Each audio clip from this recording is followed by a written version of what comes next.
On se retrouve pour une nouvelle vidéo autour des plantes médicinales. Je suis Isabelle et je suis donc l'herbaliste de l'équipe Kenvad. Et aujourd'hui, on va parler donc d'une plante mal aimée que nous avons déjà abordée donc sur la réalisation de la quiche. Donc c'est l'ortie. Donc l'ortie, vous la connaissez, vous la trouvez à foison en ce moment.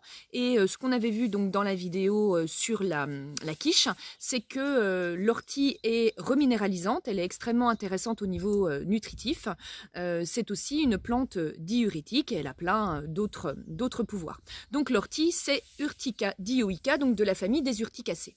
Alors, cette ortie, on peut aussi en réaliser un pesto. C'est-à-dire que traditionnellement, le pesto se fait à partir de basilic, mais on peut tout à fait imaginer réaliser du pesto à base d'ortie ou par exemple à base de fanes de radis ou de fanes de navets.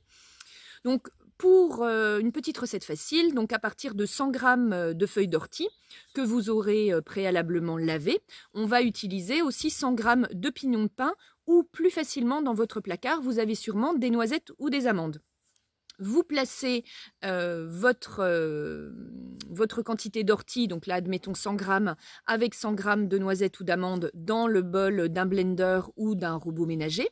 Vous y ajoutez 2 gousses d'ail, du sel, du poivre et vous mixez le tout. Une fois que la totalité de cette préparation est mixée, vous allez faire couler un petit peu d'huile d'olive à l'intérieur de votre mélange.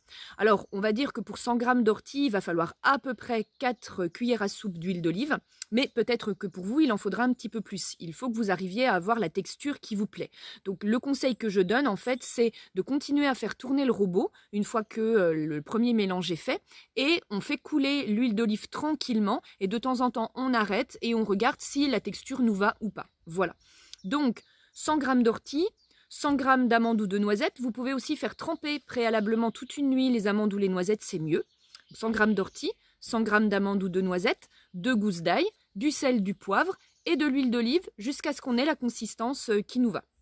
Ce pesto peut être utilisé comme un pesto de basilic, c'est-à-dire qu'on peut l'utiliser sur du pain directement, on peut l'utiliser sur une préparation à base de pâtes par exemple, on peut aussi l'utiliser directement sur des légumes cuits, c'est délicieux.